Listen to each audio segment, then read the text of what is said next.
Hebreus capítulo 1, a partir do primeiro versículo, diz assim: Antigamente, Deus falou muitas vezes e de muitas maneiras aos pais, pelos profetas. Mas nestes últimos dias, nos falou pelo Filho, a quem constituiu herdeiro de todas as coisas, e pelo qual também fez o universo. O Filho, que é o resplendor da glória de Deus e a expressão exata do seu ser, sustentando todas as coisas pela sua palavra poderosa, depois de ter feito a purificação dos pecados, assentou-se à direita da majestade nas alturas, tendo se tornado tão superior aos anjos, quanto herdou mais excelente nome do que eles. Amém. Estamos em dezembro e a nossa série de Natal esse ano tem o tema Jesus, a revelação do cuidado de Deus. Obrigado, Abner. Nós estamos trabalhando a ideia do cuidado durante todo o ano.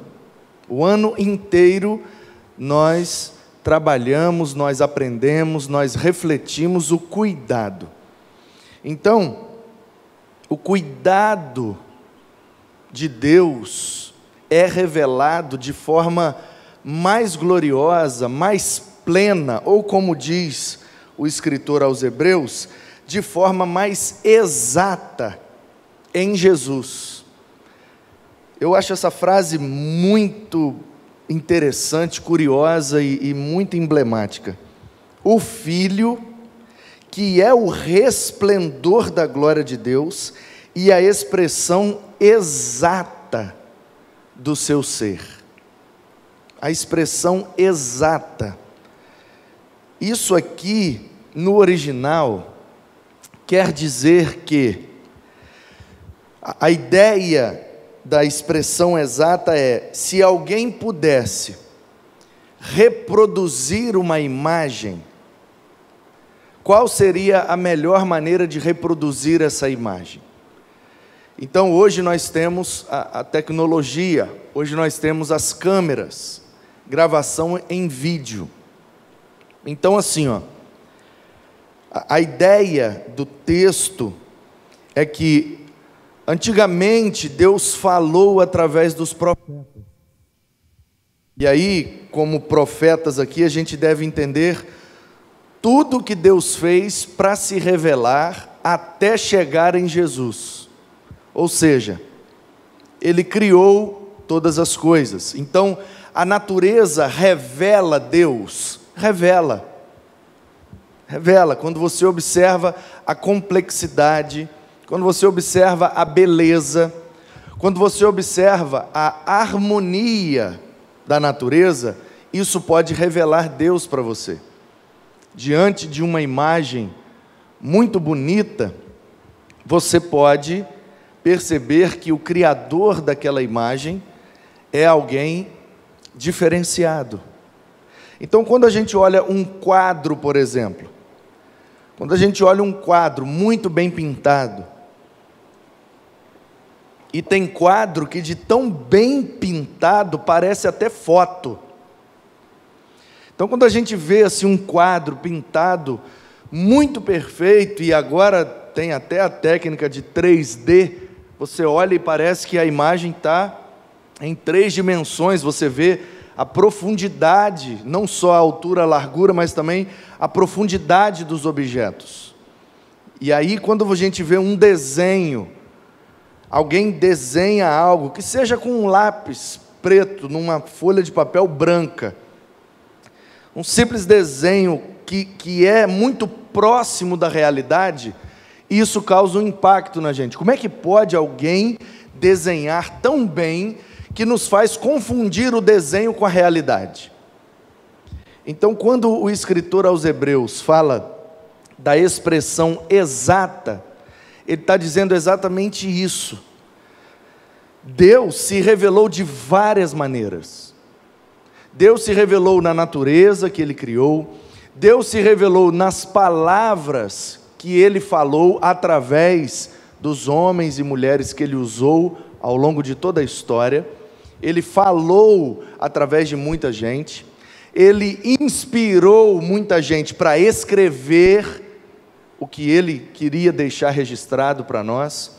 Então Deus fala através da criação, Deus fala através das palavras orais e também escrita. As palavras escritas também revelam a palavra de Deus. Então assim, Deus se revelou pelo que criou, e dentro da sua criação tem o homem. Então Ele, através do homem, também continuou se revelando, através do que Ele falava e através do que Ele inspirava para deixar escrito. Ele se revelou através dos líderes que Ele usou, através dos patriarcas, através dos profetas, através dos reis. Ele se revelou de toda forma possível, como diz o texto, muitas vezes e de muitas maneiras. Ele foi se revelando desde o início, porque a vontade de Deus é ser conhecido. Se Ele não quisesse ser conhecido, Ele não se revelava. Então, o texto está dizendo, Ele foi se revelando de uma forma, mas dessa forma e dessa maneira, nem todo mundo compreendia que era Deus. Nem todo mundo que olha um pôr do sol concebe e conclui que por trás daquela linda imagem do pôr do sol tem um Criador que fez aquilo tão bonito. Nem todo mundo tem essa sensibilidade. Então, além da criação, Ele se revelou através do que falava, através do que os homens iam escrevendo. E aí a progressão do texto é isso, é como se Deus se revelava na natureza, mas poucas pessoas tinham acesso a essa revelação. Então Ele se revelou através de palavras faladas e escritas. Também nem todo mundo conseguiu atingir a revelação. É como se Deus fosse dando desenhos para a gente.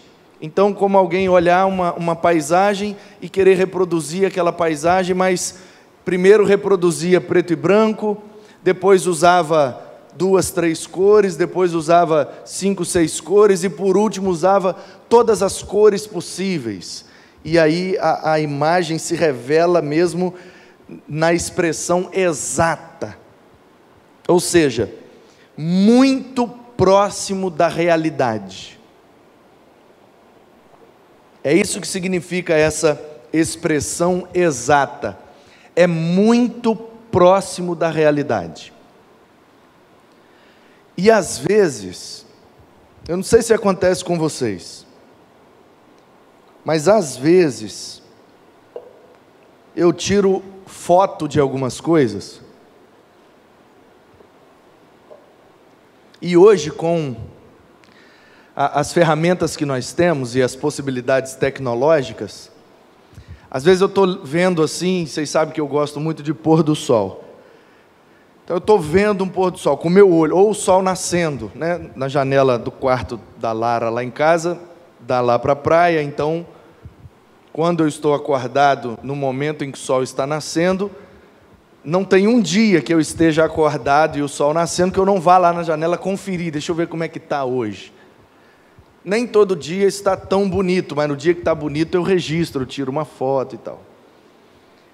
E já aconteceu comigo de eu tirar uma foto e olhar a paisagem, o nascer ou o pôr do sol, e olhar a foto, e olhar a paisagem, olhar a foto, e às vezes a foto fica mais bonita do que a imagem real. Não sei se já aconteceu com você, eu não sei o que é que tem nesses celulares novos, nessas câmeras, mas tem situações em que o registro da imagem é mais bonito que a própria imagem. E é essa a ideia que o escritor de Hebreus quer passar. Porque Hebreus, irmãos, não é uma epístola nem sua essência. Os alunos do Instituto Bíblico Guaranhuns já estudaram isso, já introduzimos todos os livros da Bíblia. Então, para você que tem interesse em aprender mais de todos os livros, está aí no nosso canal no YouTube, uma playlist Instituto Bíblico Guaranhuns. 27 aulas já estão disponíveis. Todos os livros da Bíblia e as primeiras aulas de teologia sistemática. Paramos por causa da pandemia, daqui a pouco a gente volta e dá sequência ao curso. Instituto Bíblico Guaranhuns é o curso de teologia que a gente dá aqui na igreja gratuitamente, tanto presencial quanto online. E nós aprendemos que Hebreus foi enviado como carta. Foi escrito por alguém que não sabemos quem, muito influenciado pela teologia paulina, mas não sabemos se foi de fato Paulo. Há várias possibilidades. Na minha opinião, tem 2 nomes que são mais fortes. Não tem como comprovar, não tem como comprovar. Então, tudo que a gente falar com certeza da autoria de Hebreus é mera conjectura. Mas se é para conjecturar, eu acho que o nome mais forte seria Apolo, e tem várias razões, e depois uma possibilidade grande de ser também João. Mas, enfim, não foi Paulo. Isso a maioria dos eruditos tem convicção em afirmar que não foi Paulo. Por quê? Porque não segue o mesmo estilo das outras cartas e por uma característica muito peculiar, que é o fato de que quando o escritor de Hebreus vai citar o Antigo Testamento, ele não cita da maneira que foi escrita em hebraico, ele já cita a tradução da Septuaginta. Então, muito provavelmente, é um grego de nascença. É um cara que só lê e só fala grego, porque ele cita a Septuaginta e não o original em hebraico. E Paulo não fez isso em nenhuma das suas 13 cartas. Toda vez que Paulo vai citar um texto do Antigo Testamento, ele cita do jeito que está no original em hebraico. Como é que a gente sabe? Porque cada versão, cada tradução tem o seu jeito de colocar as palavras. Então, se eu dissesse, Salmo 23, 1, o Senhor é meu pastor, nada me faltará, eu estou citando da maneira do Almeida. O João Ferreira de Almeida traduziu para o português, e ele traduziu assim, o Senhor é meu pastor, nada me faltará. Se eu citar o versículo desse jeito, você sabe que a Bíblia que eu leio é Almeida. Se eu disser, o Senhor é meu pastor, de nada terei falta, mas está falando a mesma coisa, mas usei palavras diferentes. Aí você sabe que a Bíblia que eu leio é a NVI. Então, quando o escritor de Hebreus cita o Antigo Testamento, ele põe as palavras do versículo do jeito da Septuaginta e não do hebraico. Então dá para perceber que a Bíblia que ele lia não era o original, era já a tradução para o grego, que é a versão dos 70. Então, apesar de não sabermos quem escreveu, foi muito feliz na escrita. E apesar de ter sido enviado como carta, foi remetido para essa comunidade de judeus convertidos, que estavam pensando em voltar aos velhos rudimentos do judaísmo, por conta da extrema perseguição. Então, está mais para uma homilia, está mais para um sermão, está mais para uma pregação do que para uma epístola. Porque embora tenha sido enviado como uma encomenda de um lugar para outro, não é uma epístola em sua essência, porque epístola é carta. Qual é a característica da epístola? É como escrever carta. E aí, fulanos, tudo bem com vocês? Eu, ciclano, estou aqui em tal lugar, mando lembrança aí, espero que vocês estejam bem, e vai falando dos assuntos pertinentes daquela carta, e no final despede-se. Então fica até mais, até a próxima carta, ou então quando eu conseguir eu vou aí ver vocês, saudação, despedida, conteúdo mais pontual, exortativo. Isso é a característica epistolar. Hebreus não tem nada disso. Hebreus é como se fosse um sermão na íntegra. O cara queria pregar uma mensagem para aqueles judeus convertidos, e o tema dessa mensagem é: Jesus Cristo é superior a tudo e a todos. Se o texto de Hebreus fosse falado numa pregação, o título dessa mensagem poderia ser: a supremacia de Cristo sobre tudo e sobre todos. A supremacia, a superioridade, a soberania, o termo não importa. Importa que o escritor vai revelar que Jesus é superior a todos os símbolos poderosos do judaísmo. Os judeus, então, eles têm muito apreço pelos anjos. Aí o escritor vai dizer: Jesus é superior aos anjos. Eles têm muito apreço pelos patriarcas. Aí o escritor vai dizer: Jesus é superior aos patriarcas. Aí eles têm muito apreço pelos heróis da fé, os caras que fizeram grandes coisas em nome de Deus. Aí o escritor vai dizer: Jesus está acima deles também. Então ele vai colocando Jesus acima de todos os símbolos e os pontos em que os judeus valorizam. E aí ele começa, isso aqui é a introdução da mensagem, e na introdução ele diz: olha gente, antigamente, desde a criação do mundo, Deus foi se revelando. Ele se revelou na natureza, ele se revelou naquilo que ele falava, naquilo que ele pedia para escrever, ele se revelou através dos seus feitos poderosos, das vitórias, ele foi se revelando. Mas nestes últimos dias, ou seja, recentemente, na história mais recente da humanidade, ele se revelou de forma mais plena na pessoa do seu Filho. E o Filho, que é a expressão exata do seu ser, sustentando todas as coisas pela sua palavra, depois de ter purificado os nossos pecados pela sua morte, assentou-se à direita da majestade, pela sua ressurreição, tendo se tornado tão superior aos anjos, e herdou um nome mais excelente. Então a introdução da mensagem, que vai pregar que Jesus está acima de tudo e de todos, está dizendo assim: olha, Deus se revelou, Deus revelou o seu cuidado, desde o início. Quando Deus cria esse planeta, Ele está revelando o seu cuidado. Porque tudo que nós precisamos para sobreviver e viver está disponível no planeta. Ele colocou para nós oxigênio, água, alimento, etc, etc, etc. Inclusive, todas as substâncias que precisamos para amenizar nossas dores e nossas enfermidades também estão na natureza.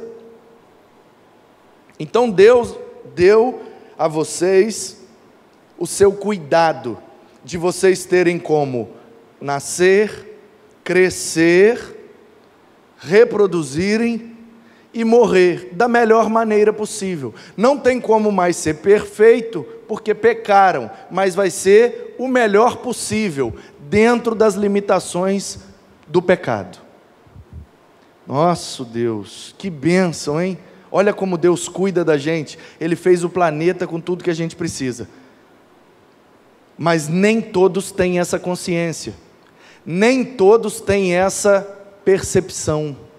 Não é todo mundo que senta diante de um prato de comida e tem a sensibilidade de agradecer a Deus por aquele sustento, porque aquilo veio da natureza, e veio porque Deus deu condição de vir. A terra, as sementes, as espécies. Então, percebe que Deus se revelando, Deus revelando o seu cuidado através do planeta e com tudo que Ele colocou para cuidar de nós, poderia ser suficiente, mas nem todo mundo alcançou a sensibilidade para concluir: olha, um prato de arroz com feijão na minha frente é a revelação do cuidado de Deus. Quem dera, a impressão que eu tenho, quando o escritor dos Hebreus introduz esse sermão dessa forma, a impressão que eu tenho é que ele está querendo dizer assim: olha, se todos os seres humanos tivessem sensibilidade para perceber o cuidado de Deus na sua criação, ele não precisava nem ter falado, nem ter escrito, nem ter encarnado para a gente percebê-lo. Todo mundo já tinha percebido.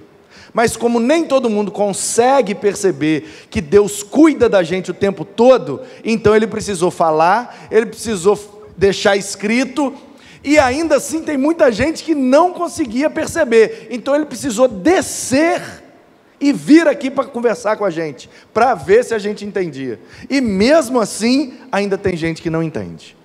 Ele veio para os seus, e os seus não o receberam. Mas todos quantos o receberam, ele deu-nos o direito de sermos feitos filhos de Deus.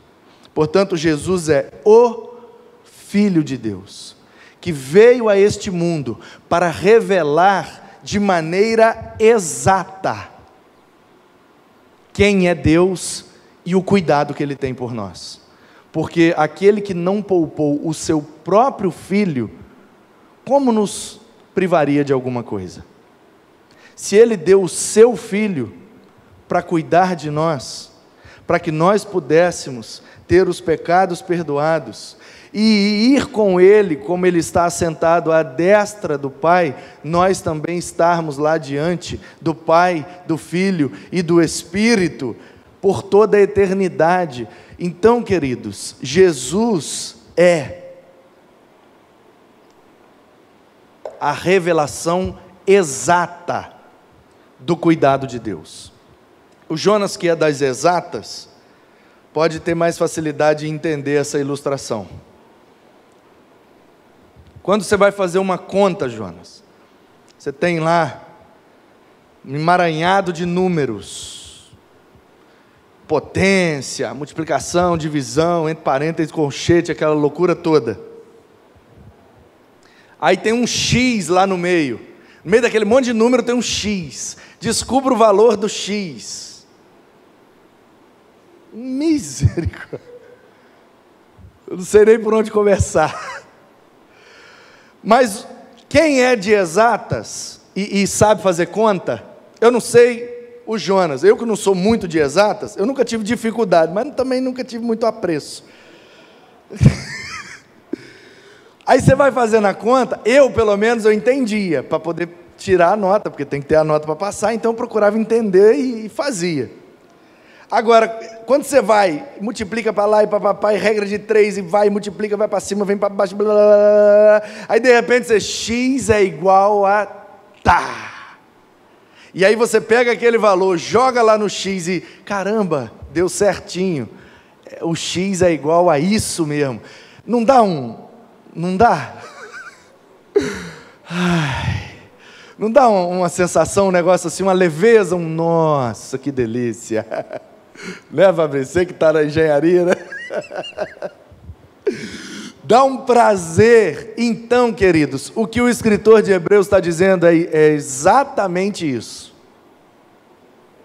Olha, Jesus é a expressão exata, é como se fosse assim, ó, na grande fórmula do mundo, na grande conta do mundo, quem fecha essa conta? Muito difícil, muitas complicações, muitas dúvidas, muitos questionamentos, muita injustiça, o mundo é um negócio complicadíssimo.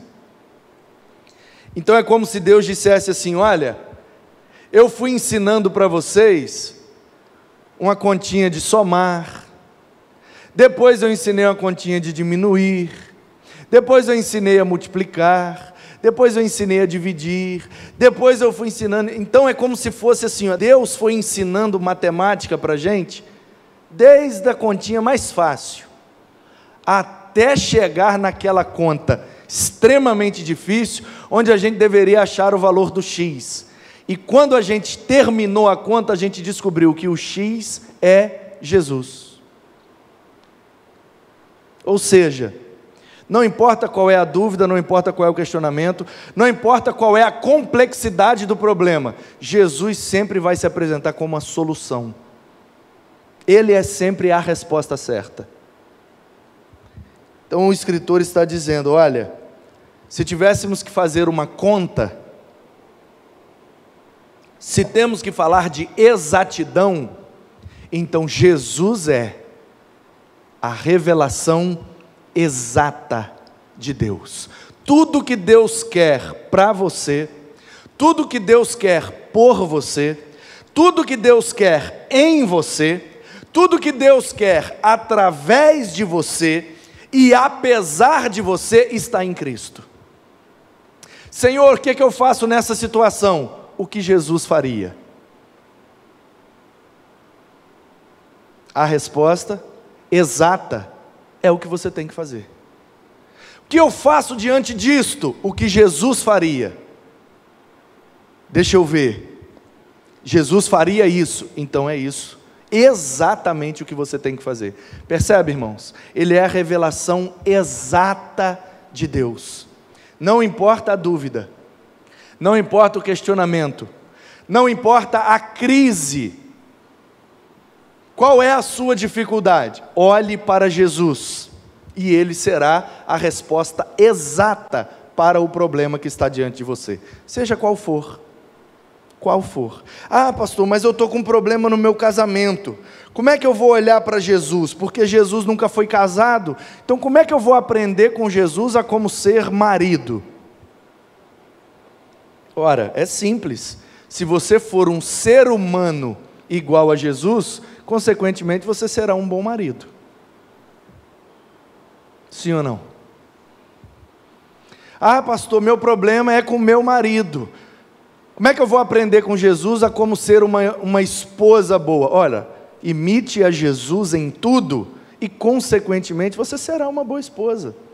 Ah, eu quero ser um bom funcionário.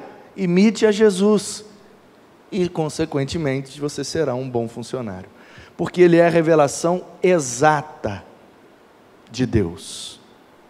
O que você precisar, não importa o que for, olhe para Jesus, imite a Jesus, permita que Jesus revele Deus e sua vontade para você. Olhe para Cristo, irmãos, com os olhos fitos nele, porque Ele é o autor e também consumador da nossa fé. Amém? Antigamente, Deus falou muitas vezes e de muitas maneiras através dos profetas. Mas, recentemente, Deus tem falado através de Jesus. Saiu um vídeo aí esses dias, viralizou, e eu tive o privilégio de assistir, não ao vivo, porque o programa é gravado, mas assim que estava sendo veiculado, eu assisti. Chorei demais, mas caiu assim uns 4 ciscos de cada lado. Um rapaz que foi no Masterchef, vocês viram isso? O cara foi no Masterchef, ele é de São Paulo, e aí, por que você gosta de cozinhar? Ele falou, eu gosto de cozinhar, porque cozinhar é relacionamento, cozinhar é amizade, nananã. E aí, porque eu fui fazer um trabalho social, e tal, e aí eu fui morar numa casa, e eu moro na casa com um monte de gente, e eu cozinho para todos eles, e assim eu revelo o amor de Deus por eles e tal, e uma pregação sem homilética, uma coisa linda, ficou todo mundo, até aquele jurado que é bruto, um é mais bruto, o outro é mais ignorante, né? O Jacan é mais ignorante, né? Francês, todo, o jeito dele, e aquele outro Fogaça, né? É mais bruto, o cara todo tatuado, canta rock, o cara paulistão daqueles bruto. Rapaz, até eles ficaram assim, destruídos, com os olhos cheios de lágrimas, ouvindo o cara falar, e o cara na televisão, aberta, dando um testemunho, como se estivesse aqui no púlpito de uma igreja, e ninguém cortou o que o cara falou, e pelo contrário, a televisão ainda usou aquilo para promover ainda mais o programa. E o que é que o menino falou ali, gente? Ele falou o seguinte, se eu fosse Jesus, era isso que eu faria. E aí ele ainda falou um negócio que me ensinou ainda. O cara, de maneira simples, com a vivência, ele disse, não, porque Jesus, quando queria despedir dos amigos, ele fez uma janta. E aí ele ilustrou a ceia como uma comida que Jesus preparou para os seus amigos para criar laços afetivos com ele. E a gente faz isso até hoje em memória dele. Cara, pelo amor de Deus, dá um Oscar para esse menino. Percebe, irmãos? Ele não falou da natureza, ele não usou termos técnicos, ele não fez nenhuma conta mirabolante, ele não ficou defendendo uma tese, simplesmente ele falou: olha, eu fiz o que Jesus faria. E todo mundo concluiu: e não é que ele está certo? Você pode até não querer ter a fé dele, você pode até não querer frequentar onde ele frequenta, você pode até não querer acreditar no Deus dele, mas você não tem como dizer que ele está errado, e que não é bom o que ele está fazendo.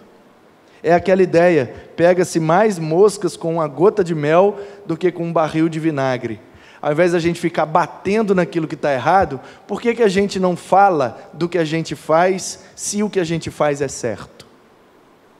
É simples, é só olhar para Jesus e responder diariamente a essa pergunta: o que Jesus faria?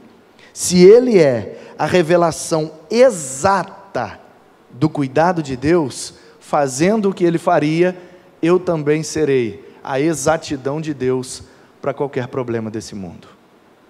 Que assim seja, na minha, na sua, nas nossas vidas, para a glória de Deus. Que sejamos, como filhos de Deus, imitadores de Cristo, para revelar exatamente o cuidado de Deus.